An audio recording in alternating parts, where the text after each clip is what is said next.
going on, guys? Welcome back to NBA 2K20. Today, I am going to answer a question I get a ton. Probably the most asked question I've gotten so far this year, and there's not really one answer for it. So that's what we're going to be doing in this video. The question is, how do I go 12-0 in Unlimited? Now, I'm going to put out a huge disclaimer right away. This is what I do. Now, if you don't agree, if you don't think this will help you, then I'm sorry. This is just what I do to prep for going 12-0. I'm going to show you some defensive strategies. I'm going to show you some defensive settings. I'm going to show you some offensive strategies. That's what I do. So I will go over the different things I do to prepare for going 12-0. As you can see, I might move the face cam for this. I'm 6-0 right now. I've already gotten the Larry Bird. Where is he? Oh, Larry Bird, where are you? Oh, you're in my lineup. That's where you are, Mr. Bird. You're right there because I already got you. So that means I've already gone 12-0 before. Now, if you use that stupid joke that's been said 1,000 times, more like 23-0, am I right? I get an error every time. It doesn't count wins. Well, regardless, when they fix that, if they fix that, when games count, you're going to have to win those games. Because, believe it or not, it's going to be one of the games that doesn't error out that you end up losing. So let me help you get a little more prepared for Unlimited. Like I said, this is just going to be some tips and tricks to help prep you. And a lot of it even starts before the game even takes place. Let me show you what I'm talking about. Alright, main thing you want to do this year is prep is speed. Speed. Now, I know you're looking at my team. Well, not all of us have $1,000, Richie. I don't have that team right now. That's true. Not a lot of you do have $1,000. That's fine. You don't need $1,000 to have speedsters on your team. So some of the players I'm going to recommend picking up. Damian Lillard Ruby card. There is a nice Russell Westbrook, who's also pretty speedy. There's an Eddie Jones. Pretty speedy card. Those are some players that have some speed with them. Some good small forwards. There's some of those out there. Luka Doncic. You need shooters. I mean, you gotta have shooters, but main thing, you need to get a big guy. If you can't get George Marison out of the token market, then you need to go get Sapphire Shaq. Sapphire Shaq's your next best option. Make sure you have some size this year. Size seems to be pretty critical in the paint. Now, I always prep for situational.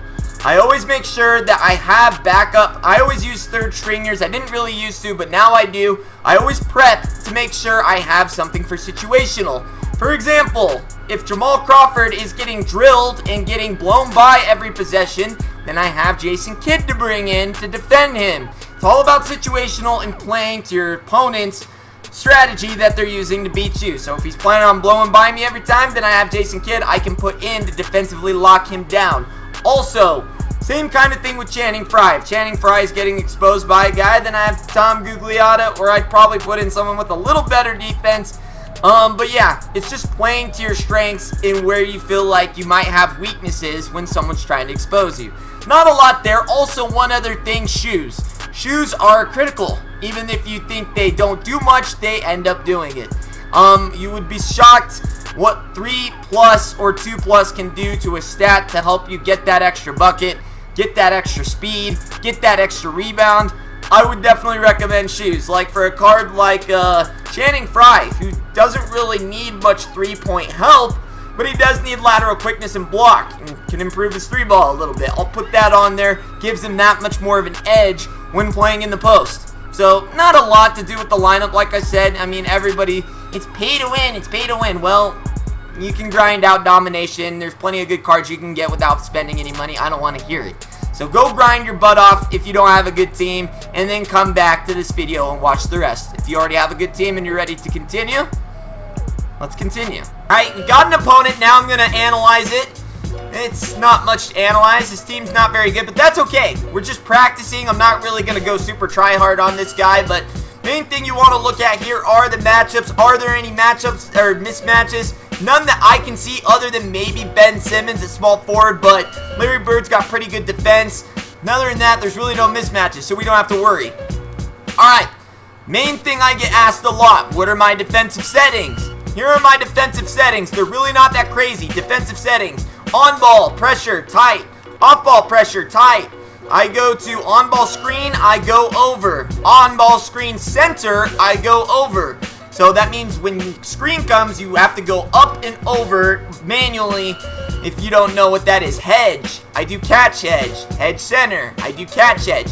What that's going to do is leave the person that on that pick and roll is going to stay back and catch that person that's driving. So you'll have to bring that person up if they're doing a pick and fade, but if they're doing a pick and roll, which most people are doing, then your player stays back there to catch the person that's rolling. So that's a nice thing to have. Now coming down here, obviously drive help. I don't want any help. That's up to you if you want that help. I feel like when people drive, people collapse, that leaves someone open.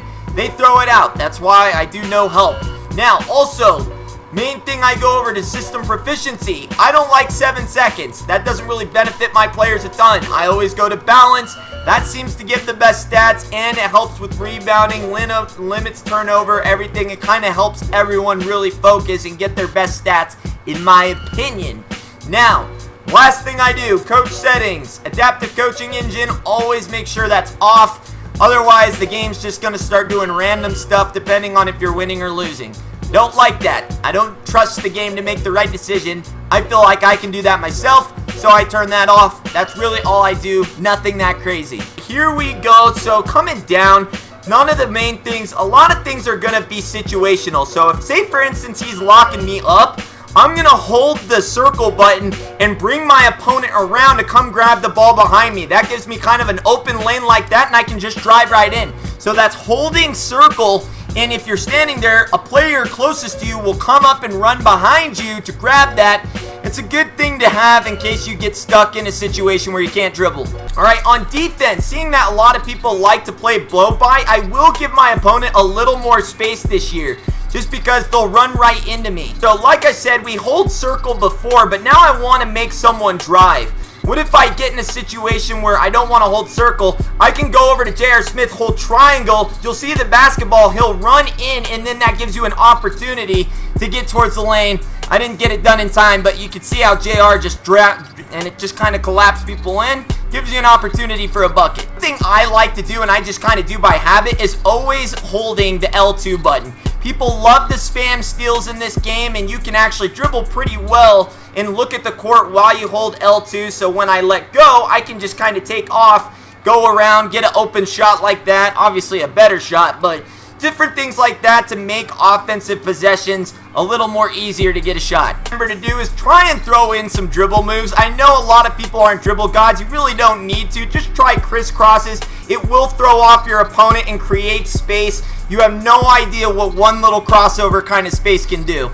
Alright, fast breaks are key. Always looking for the corners or the side for shooting. Always paying attention to who stays open, because that will lead to open buckets.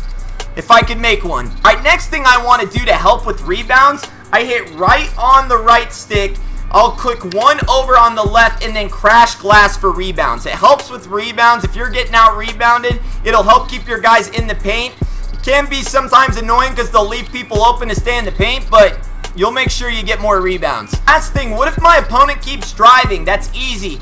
Go ahead and press left on the D-pad, 2-3 zone. Trust me, we'll show you how to do that here in a second. There's 2 up top, 3 at the bottom. You are going to want to play the person that's always getting out of their zone. So I run down. Freaking Alonzo Mourning doesn't get there. It doesn't matter. He got the foul, but we stopped him from getting the bucket. I'll show you more examples. So stop it, pop it, green lights, zoink. Alright, so on a 2-3 zone, what you're going to want to do, it requires a little bit of off ball, which I don't really like to endorse, but it's the best way to stopping people from people that are just driving in. So what you want to do, I'm going to make sure I stay on John Havlicek in the far right. I see Rudy Gay getting out of his zone. I'm going to move him over. I see John starting to move. I put him back in his zone. I see Jason Kidd trying to collapse over here. I'm going to move him out. See how the zone always is in its spot? Gives you the best opportunity to steal and intercept that ball, so they can't just drive in. Stay in our zone. John Havlicek. I see Jason Kidd starting to move out of his zone. I move him over here. Make sure he stays there. See how Lonzo stays right there? He's going to stop him. He's not going to move out of his zone. And last time I'm going to show you. So Jason Kidd needs to stay up here. See how the zone, someone's always there to just intercept it? Zone is going to be your best friend, but you got to make sure you run the off ball to keep everybody in their spot. So another example, Jason Kidd wants to come over. There's just nowhere for this guy to pass. Alright guys, and that is going to be the video. Now again, just to kind of emphasize on the 2-3 zone, yes, I hate playing off ball, but sometimes you do got to play off ball on the zone to make sure it effectively works, because the main thing people are going to do to try and break your zone are going to try and drive in, collapse people, and that's when you want to off ball to make sure that the people collapse don't leave a good shooter open. So for example, if their player is on the right side, you're going to want to play the far player on the left side that's supposed to be guarding the opposite corner, because that person automatically, computer-wise, wants to come in and collapse. So if they're on the right side, you want to be a player on the left side to keep them in their zone so they don't collapse over and leave someone open. It's a little bit cheesy, but sometimes you gotta get a little bit cheesy and fight cheese with cheese when it comes to unlimited and going 12-0. But guys, those are just some of the tips and tricks I use. Hopefully, a lot of these you're probably gonna know, and like I said, some will help, some will not. That's okay. That's just what I do in going 12-0. And really, like I said, I mean, I don't go 12-0 I go 12-0 every time to get the card, but it's not every streak. I mean, everyone loses games, and it really is just going to come down to practice. I mean, I've been playing this game forever. If you feel like you're struggling, just keep playing games. The more you play, the better you get. I know that's stupid to say, but a lot of it is just practice too. So guys, hopefully some of these tips and tricks helped you out. If there are any questions, go ahead and hit me up on Twitter. Link to my Twitter is in the description below. Go ahead and at me if there was anything additional I forgot to cover. Be happy to answer it for you. Other than that, guys, if you enjoyed it, leave the video a thumbs up. Subscribe button if you're new. Richie Nation, party on.